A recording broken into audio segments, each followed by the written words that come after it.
Hello and welcome to the Non-Diet Yogi podcast. I am your host, Casey Conroy, non-diet dietitian, naturopath in training and yoga teacher. This is episode 27, Thin Privilege and Body Inclusive Fitness with Anna Hearn. Now, Anna is the founder of Haven Wellness, a body-positive fitness and yoga studio in Sydney, Australia. She's also a yoga teacher and lifelong yoga student, health at every size and non-diet personal trainer, already loving it, aren't you? And body respect cheerleader. So, just a bit of a personal update before I get into the interview with Anna. It has been a busy month for me.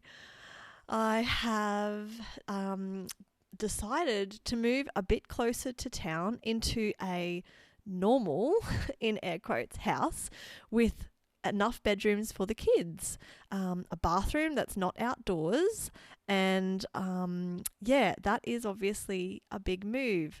I have lived at Crystal Waters, a permaculture eco village in the Sunshine Coast hinterlands. I have lived here for nearly 3 years, and after everything I have experienced here, I have made the decision to move closer to town being Mullaney, which some of you may have heard of in the Sunshine Coast hinterlands.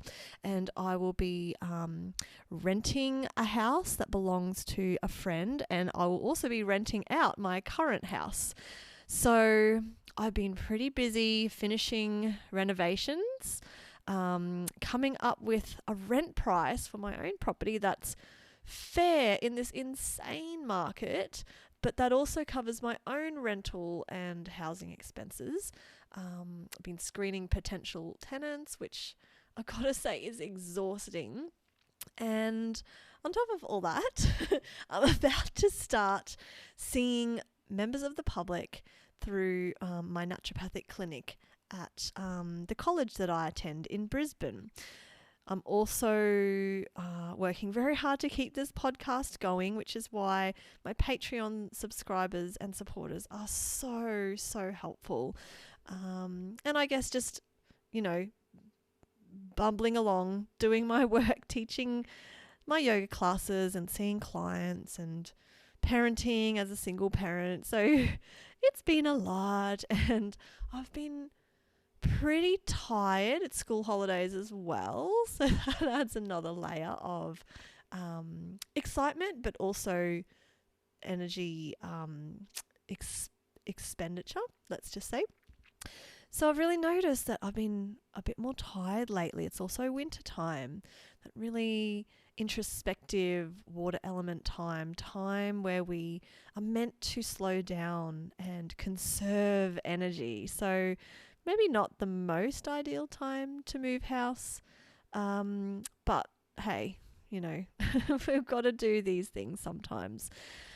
But I have taken these couple weeks school holidays off teaching yoga, and I'm just trying to consciously do less during those couple of weekends that I have off, just for the time being, the short time being.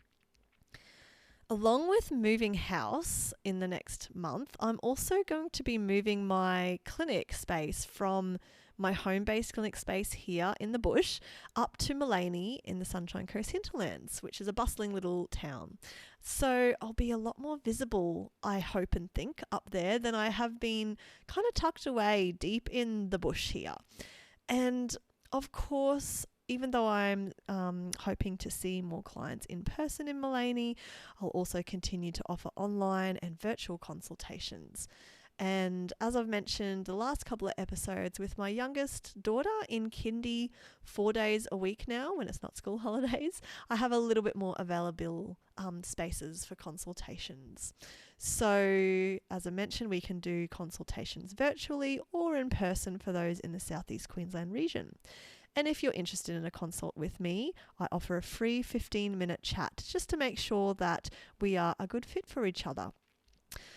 So that's me. And now to my interview with Anna. I had been wanting to interview Anna and meet Anna for quite a while now. And although we know people who know the other, such as the lovely Nina Kingsford Smith, shout out to Nina, who is a wonderful HAES nutrition colleague and works with Anna at Haven.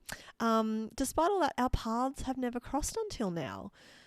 As you'll soon see, Anna is a deeply caring, gentle, community-orientated person who has a very clear mission in mind, and that is to help women cultivate a peaceful relationship with their bodies through movement, yoga, and self-compassion.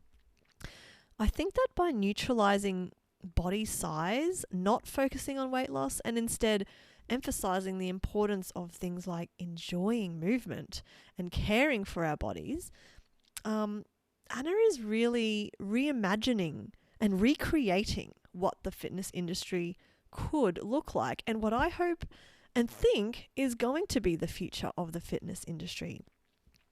People are starting to come around to health at every size, and they're opening up to body inclusivity, health at a wide range of shapes and sizes, and the fact that people in all different types of bodies want and need to move.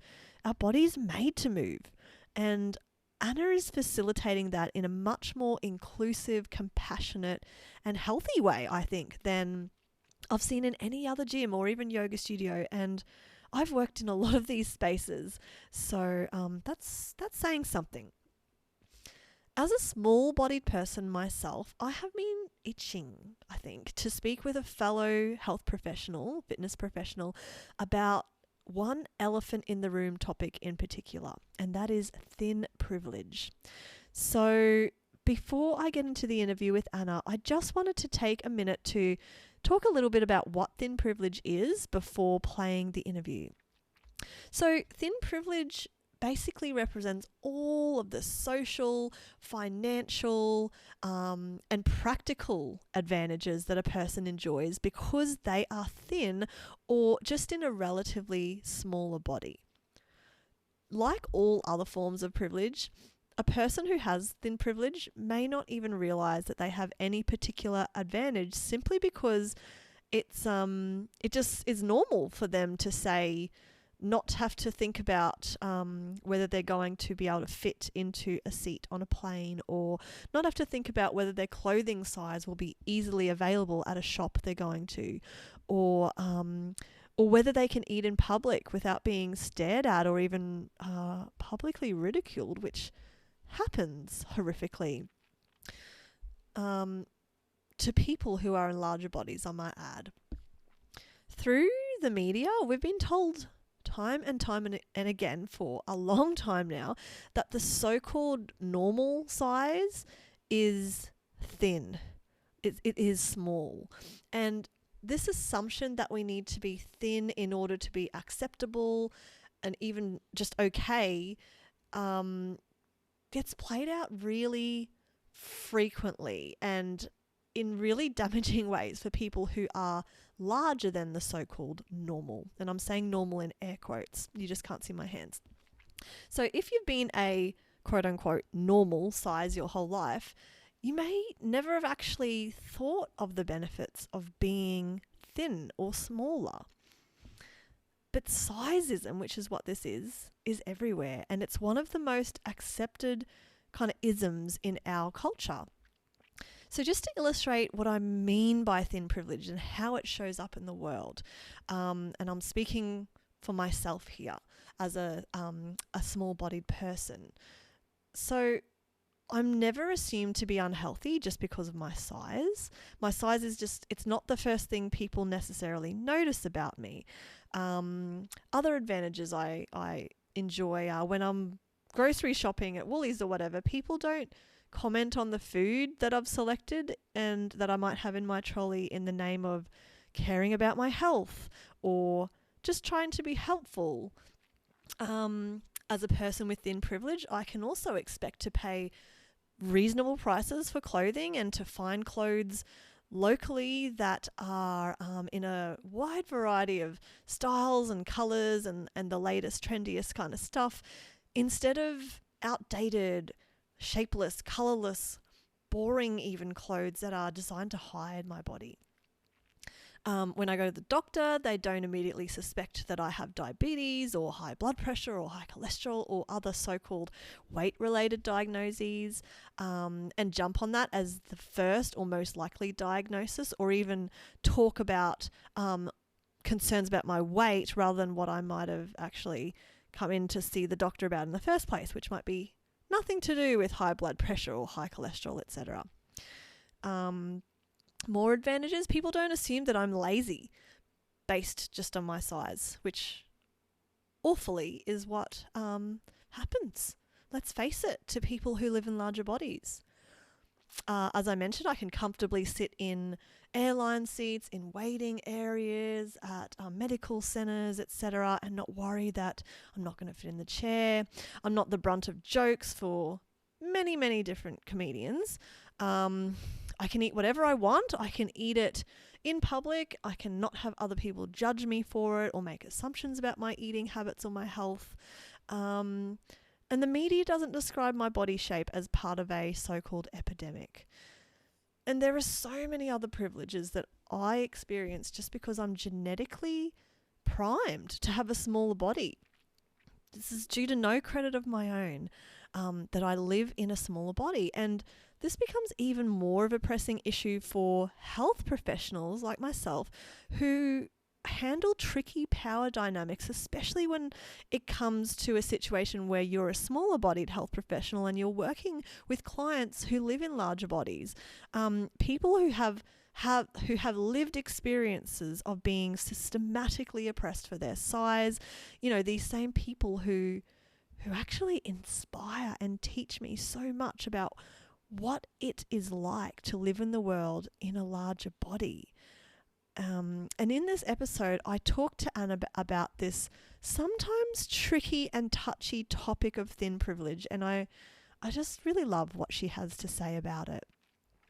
So aside from thin privilege, in this episode we talk about a bunch of other things, including how and why Anna's body-inclusive fitness and yoga studio, Haven Wellness, was born, moving the focus away from body transformations, fat loss, and no pain, no gain, and towards balance, self-compassion, and body attunement. We discuss speaking to clients and fitness professionals about HAES, health at every size in other words, weight neutrality, and body acceptance. There's something that Anna says. She says there is no hierarchy of bodies, abilities, or sizes, and I just love that. We discuss marrying what you want or your fitness goals with what you actually need. The value of sharing your own story and vulnerabilities as a fitness professional to cultivate a safe and comfortable environment for your clients. Of course, we discuss thin privilege, Lindo Bacon, and the ways other forms of privilege show up in the HAES movement. And finally, we talk about Anna's favourite resources and teachers in the HAES and body-inclusive fitness and yoga worlds.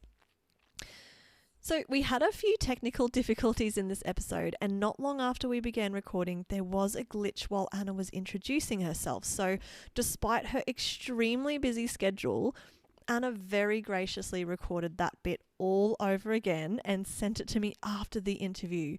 So thank you, Anna. Thank you for that. If you're wondering why the first bit of this interview seems a little chop and change, that's why.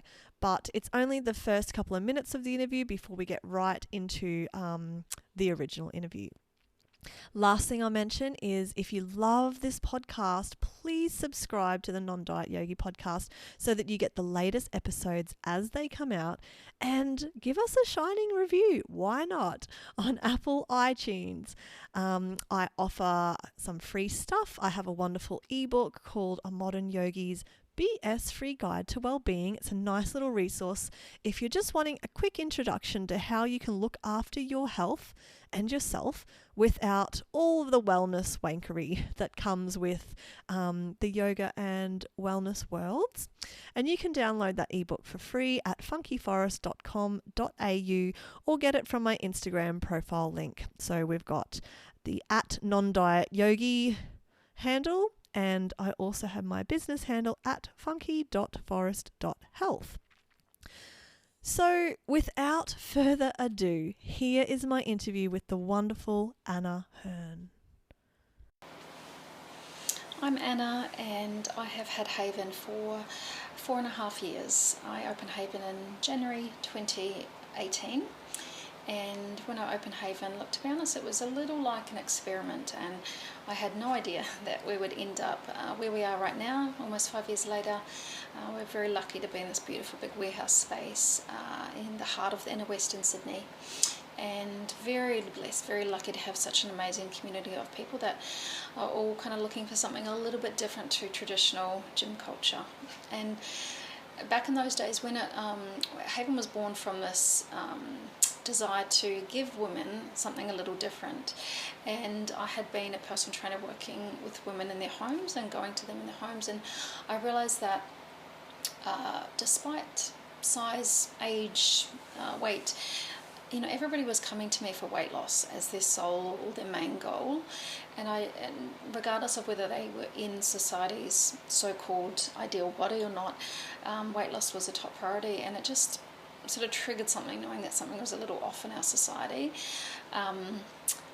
And I started to learn a little bit about body positivity, which is a bit of a surface level intro to what is more, I find more valuable and much deeper, is the fat acceptance, fat positive movement.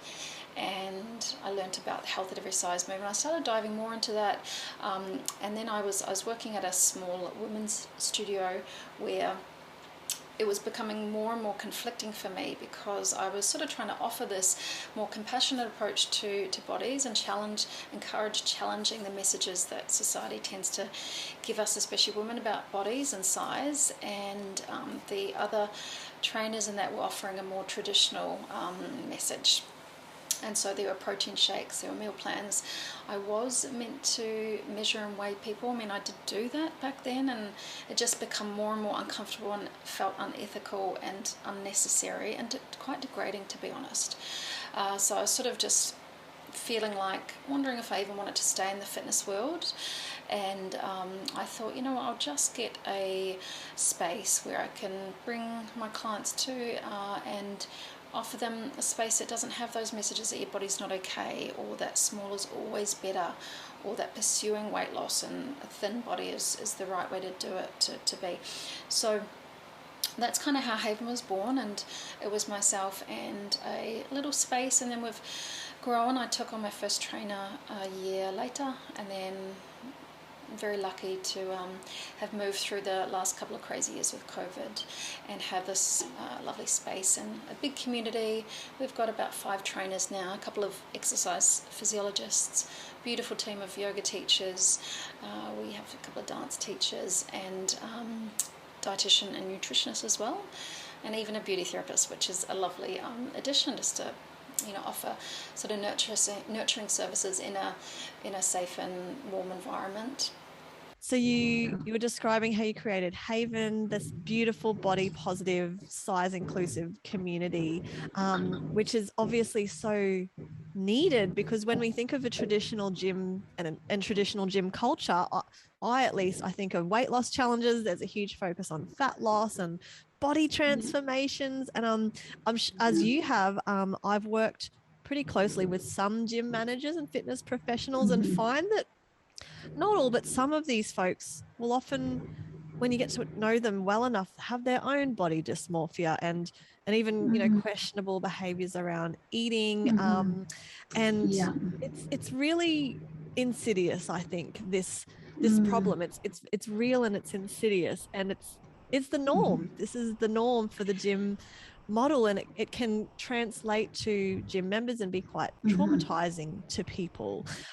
So I really love that you're changing this paradigm, and I'm really curious to ask, how do you introduce this concept to other fitness professionals, to practitioners? I mean, I work with GPs and other allied health, and I find I need to be kind of careful or just mindful Yeah. about the way I discuss the topics of things like problems with BMI, weight stigma, fat phobia. It's like a Yeah, delicate for conversation. sure.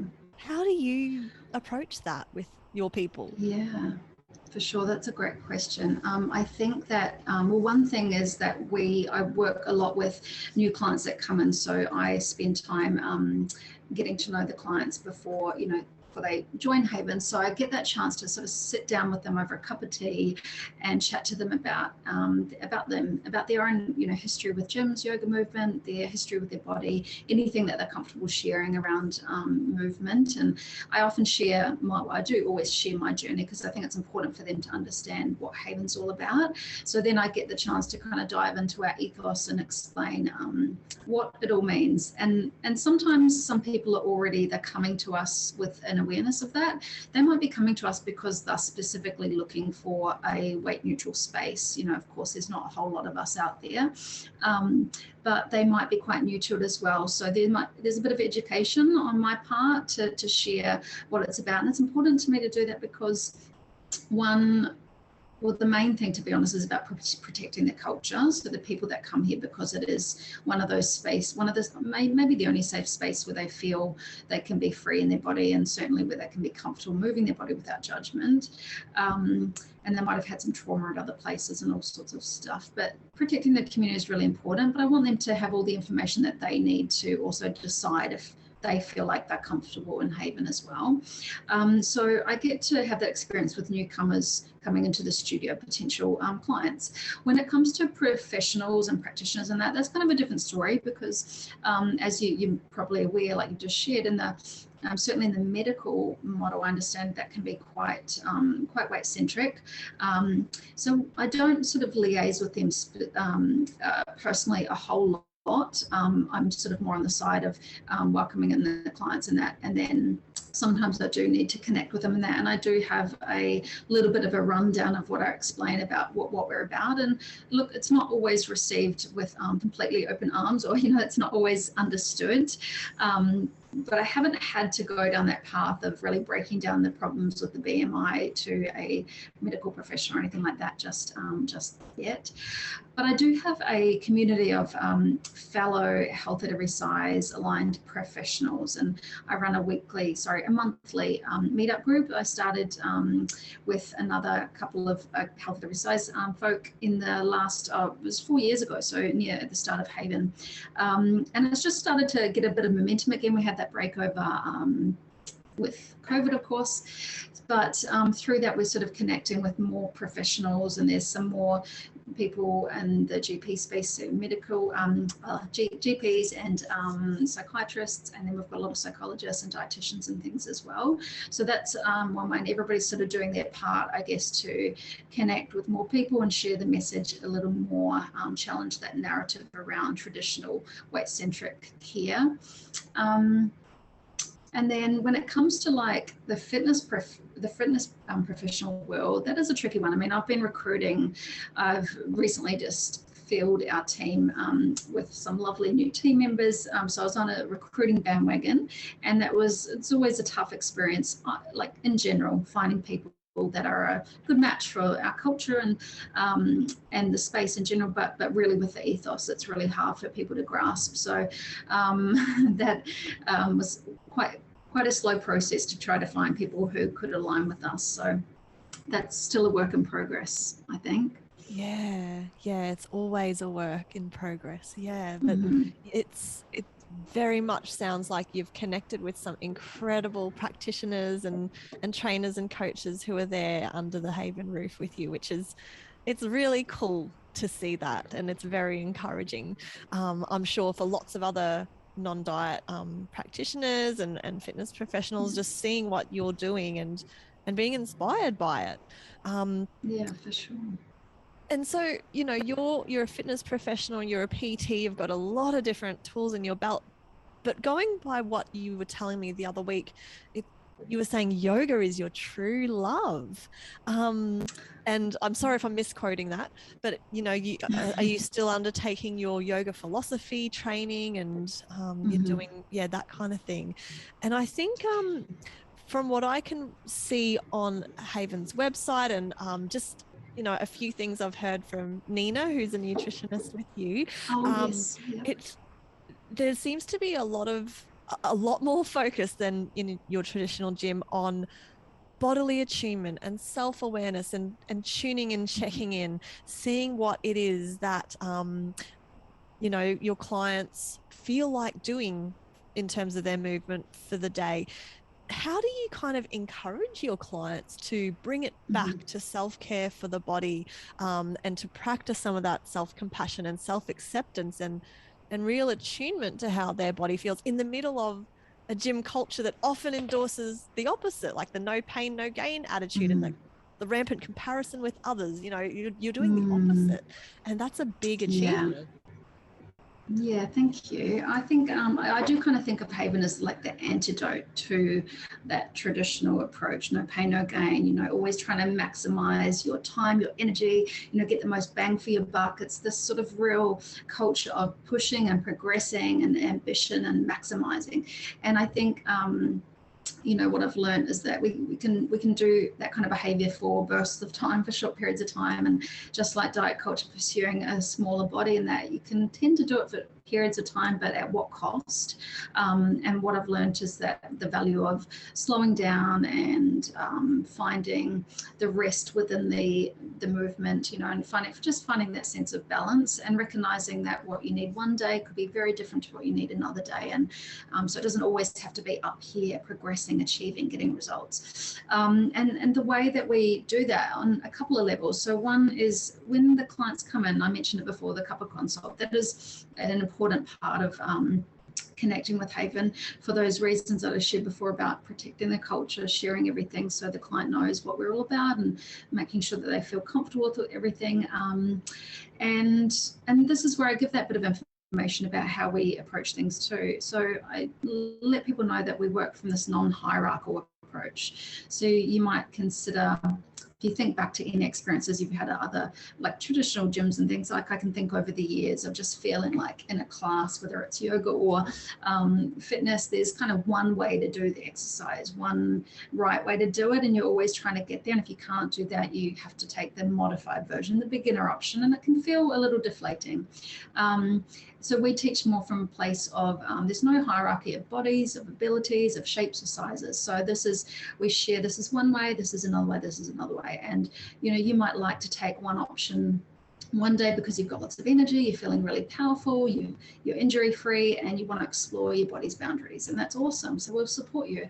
And another day you might come to that same class, know that your body's capable of that, but maybe mentally you actually want to just move and not be trying to get somewhere and progress and push, or there's an injury you need to work with, or whatever it is. There's just our bodies and our minds, we need something a little, you know, different. Often it's variable. So we're trying to so we give clients that information at the outset that is our approach, and then when they're in the sessions in their classes, we're working with the trainer.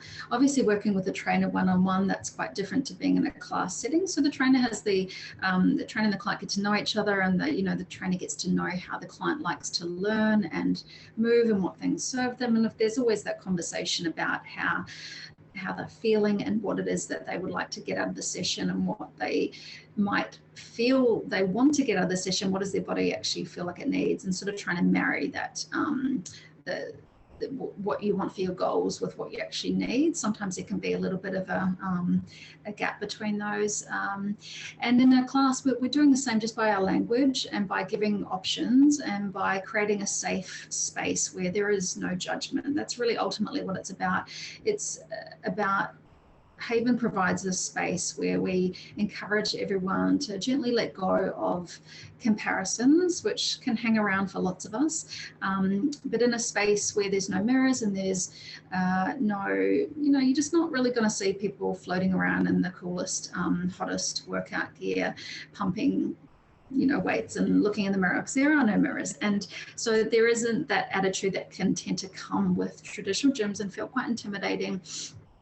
And the other thing too with that couple consult, meeting everybody that first time, it means that everybody knows that when they walk in the door, everybody else has had that conversation. So we're all kind of on the same page in one way, shape or form. Everybody's there to get something out of the ethos that is important to them. And that creates a bit more of that safe feeling to explore your body, to explore what compassionate movement looks like for you in that day, whether it's a strong, sweaty, fast session, lifting heavy things, or whether it's something different. They're all really valuable options. So yeah, that's how we do that creating the safe space, gentle reminders through our language, also, I guess, what's the word, showing that in our own actions and that too, and trying to practice what we preach a little and share that. And we're quite vulnerable. Like, I certainly am quite vulnerable with my clients too, and I've had the pleasure of getting to know a lot of people and guide them through things that they might be going through, or just be there as peer support, and share my vulnerabilities and what things I've learnt have worked for me, maybe what haven't worked for me, share resources, share the offerings of working with people like me now, a nutritionist, or Leanna, dietitian. So yeah, just really cultivating that safe and comfortable environment.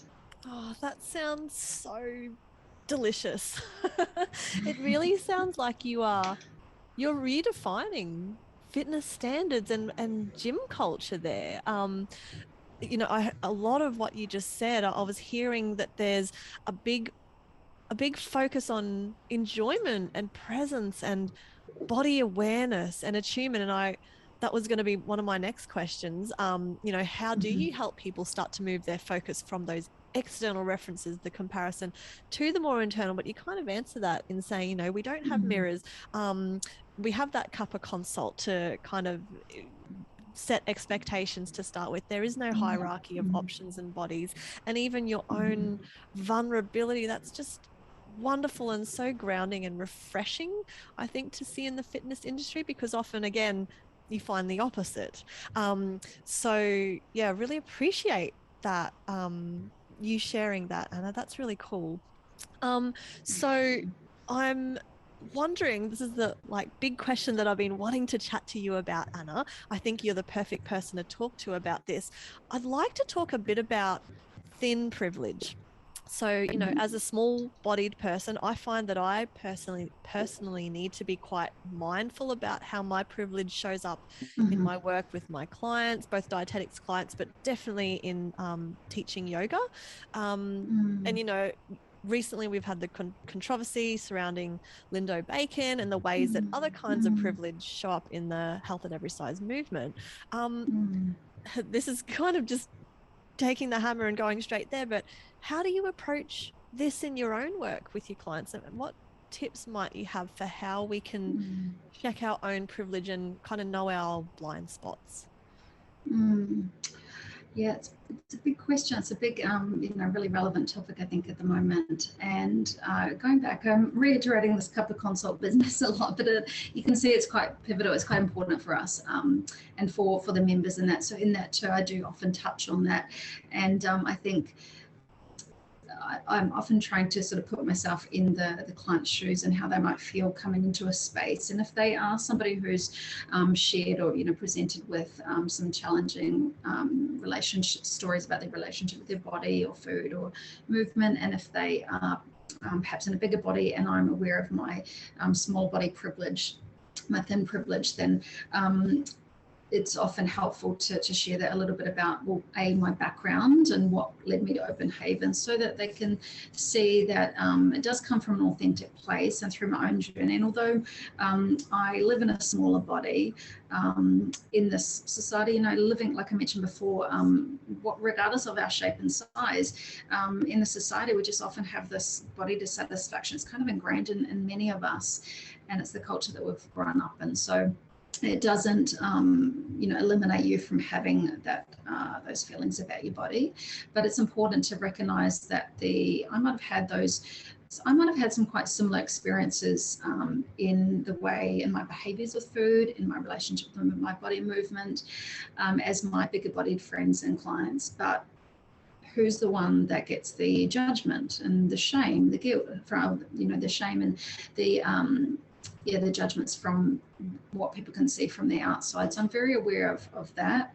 That's an added, stressor, I guess, microaggression that people can live with, those who experience any form of stigma and weight stigma. from what I've learned, can be obviously really challenging and really damaging to somebody's health. So that's often something that I will touch on, and then it's very dependent on the client where we go with that. We might open up a conversation about it.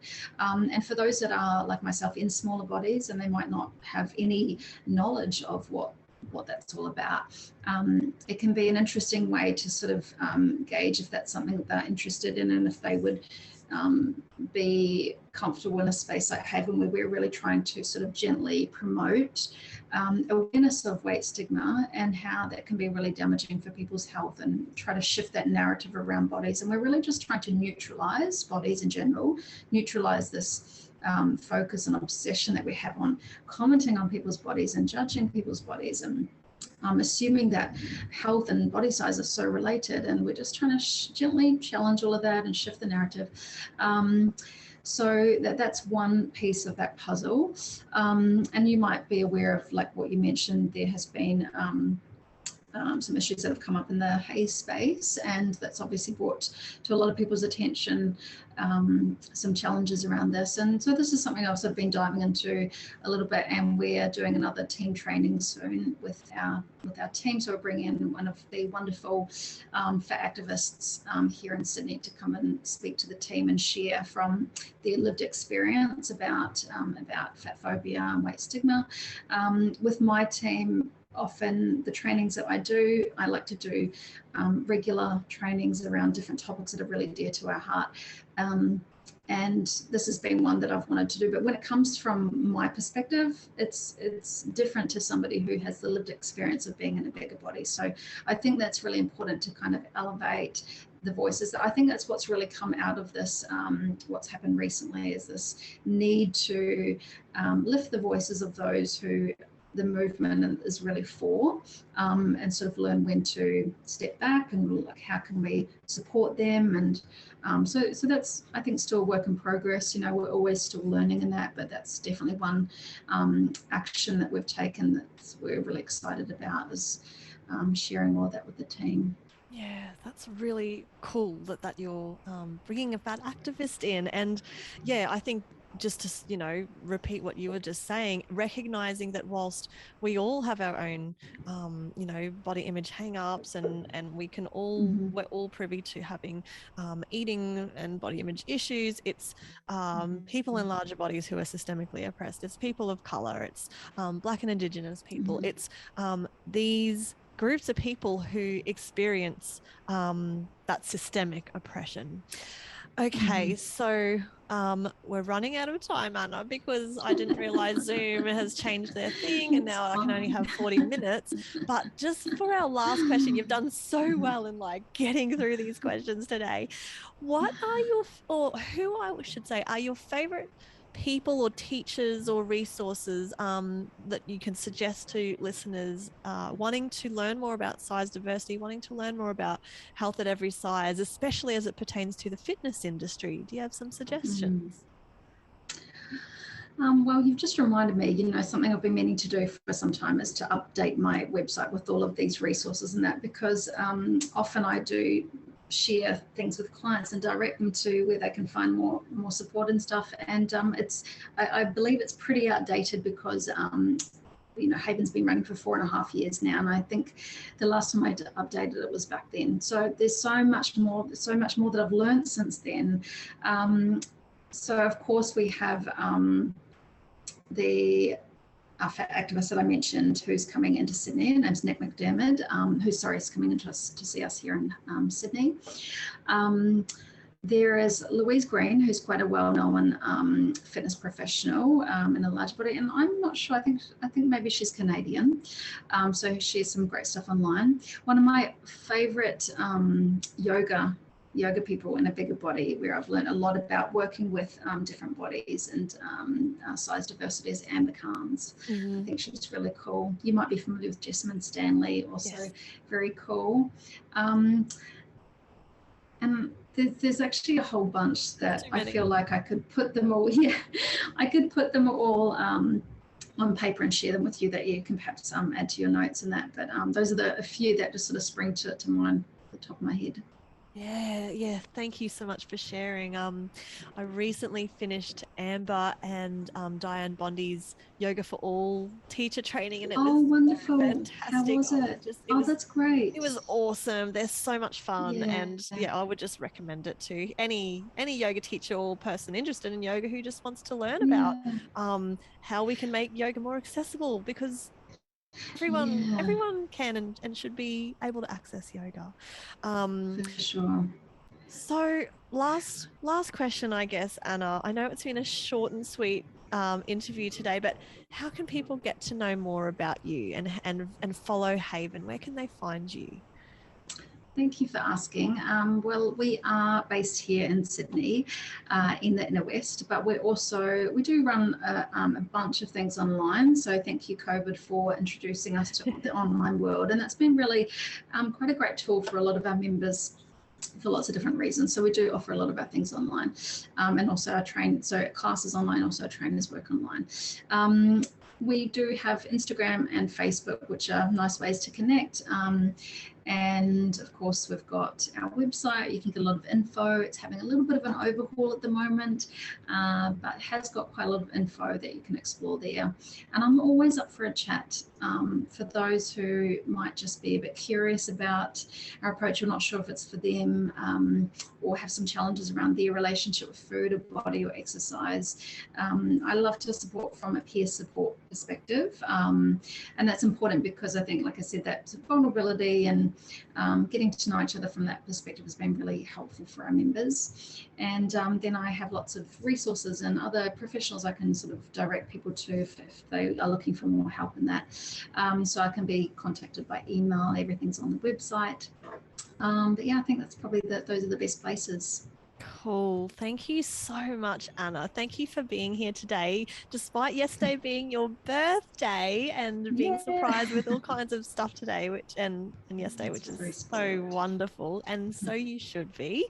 Yeah, thank you so much for chatting with me and just for bringing your work to the world and for the people who you touch with what you do. It's so needed, and I just hope that we see more and more of it as time goes on, because the world needs Thank it. you, Casey. Yeah. Yeah, I think, there have been a lot of people that have gone before me and that are doing great stuff as well. And I'm sorry, I just went a bit blank when I was trying to think of all That's the okay. people that I've kind of learned from, and Yeah, all the so resources many. I can think of. But there are people doing some cool stuff in this space. But it's such a pleasure to be able to support our members. And I feel like my role, and you did mention before, the yoga is something that I really do love, but I'm still learning so much. I'm always learning from working with different bodies, and that the personal training side of things, I think, was just a path to kind of get me to actually create Haven.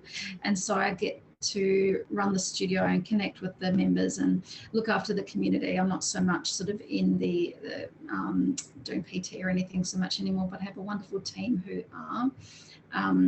But yeah, really cool to just have the opportunity to see people's relationship with their body and movement get stronger, and seeing them glow and feel comfortable in the space is really rewarding for me. So I feel quite privileged from that perspective as well.